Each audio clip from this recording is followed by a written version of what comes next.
questions the nature of which you need to completely resolve before you can step on to something more.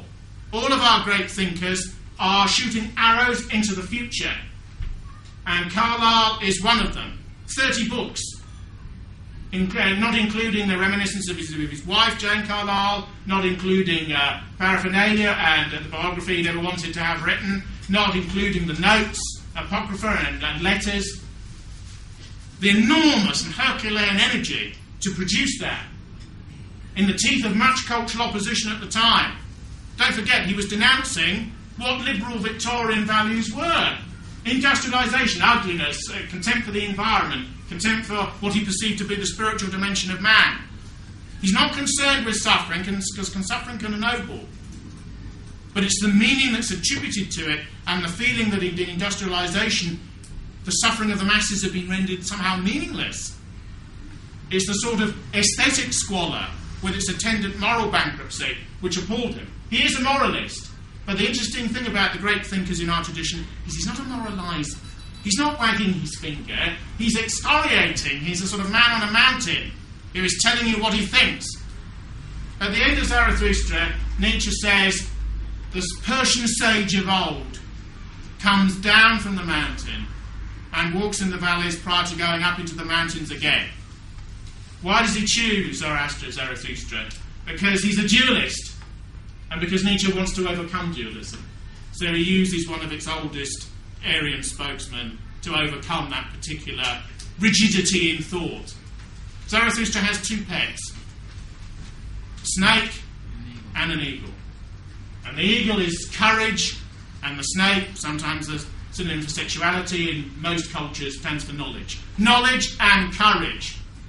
What does a man need in this life but knowledge and courage? And then he goes out into the morning to experience a great noontide. Not the end of the day, not the sorrow and the tiredness of the dark, not yet the beginning, but the noontide when the sun is up and life is golden and there is a future.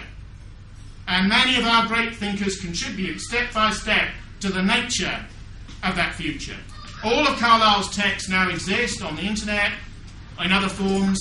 There are American paperback editions of nearly all of them bound together, from the translation of the Germanic idealists through to an analysis of John Knox and the Norwegian kings, through to his analysis of the people that he knew in his own life, to his own personal relationships, and to the nature of the French Revolution.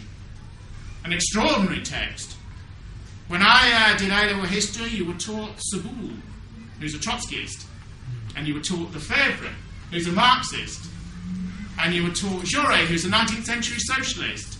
Occasionally some conservative Burke, or whatever he was called, would be allowed in to sort of wave a sort of white flag for the Ancien regime before being silenced. But no one ever even mentioned Carlyle and his revolutionary and impressionistic work, The French Revolution. It exists in paperback in the Cambridge University Press, in the Oxford University Press Classics. Sartre does as well. All of the books are available. There's an excellent hardback bibliography by that uniquely American school of the sort of Oxford University Press, where a German-American scholar with extraordinary refinement and passionate attention to detail details every book that was ever published under Carlyle's name and or in print in the 19th century. This work is all available, and it's heroic and vitalist literature. He's too opinionated for anyone to agree with. And he's the sort of person that you will occasionally read and you will want to throw the book across the room. But that doesn't matter, because he wants that response. He would prefer radical negation than indifference, because in his way of looking at things pantheistically up to a point, indifference is the worst form of hatred. So I give, as an Englishman, the great Scottish genius, Thomas Carlyle. Read him and no more. Thank you very much.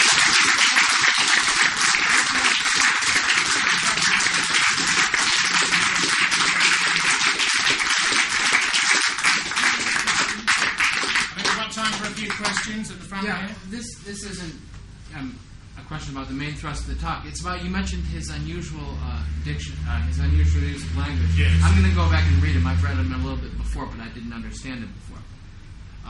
But the use of the dash, there are two other writers that I'm very interested in, who I know to be connected with each other, who use the dash. Two other geniuses in the English language, and one was Stern, Lawrence Stern, Yes. and who I can't see Carlyle having liked after that talk.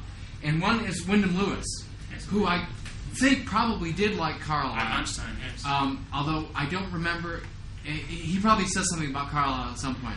But in fact, in some of Wyndham Lewis's later work, like Rotting Hill, he explicitly talks about this sort of Carlyle. I imagine you're familiar with what I'm talking about. Yes, very Okay, much. so if I ever came back to England, would you do one on Wyndham Lewis? I've done a talk on Wyndham Lewis before, but I can always do another one. Wait, you have it recorded. Yeah, it's on the internet. Oh, So really? I'll give you the details later. Oh my yes, God, that's there's right. there's the You use of agree the that dash. Lewis is another great. Oh yes, very much so. Yeah. And Wyndham Lewis, like Carlyle, in a reaction to the Bloomsburys who hated him, Right. and who were sought to direct the culture in another direction. But Wyndham Lewis like Stern. There are actually hints to that. Yes, but Stern's a sort of a satirist, and there's a strong element of revulsion in Carlyle. Revulsion before acceptance. Right. Because there has to be a negation before you can say something positive. Nietzsche's very similar. If you notice the career, half of it is a rejection of the ideas he found around him. Right. Then you get to Zarathustra, and there's an enormous reconstitution. Because the one interesting thing about all of these thinkers is they're creative. If you look at most literature now, it's destructive. It's cynical. It's Beckettian. Man is a worm. Man is on the ground. They want to tear down. Whereas these people may tear down because there's certain things they want to tear down, but they want to build up. They want to reconstitute. They want to transgress beyond the possibility of the present day. We had a talk on cosmotheism earlier, and one of the things that's most remarkable about our people is, whether they're religious or not, transcendence. It's the idea of going beyond that which exists now. When you walk into the Gothic cathedrals and so on, you look up and you see the vaulting and you see that which is above you. You see air and the desire to fill that space with glory and go above and not to be tied down. And that's the sort of religious urge that nearly all European people with any sensibility really have. Whatever belief system they have, whatever the language they have to express it, it's that desire for it. To come back to your point about the dash, I think it's a desire to break, if you like, the very classical sentence with its periods and its idea of balance. This idea, you say one statement, and then you say another, and then you end in the middle. Because isn't it English to always be in the middle and to be safe and to be balanced? Whereas these people are radical and want to push. So there is a connection. There is a connection. Even between Stern. Because morality and grammar go together. Right, of course. One question at the back. Yes, thank you, John, for a very entertaining and excellent operation. Here. Here.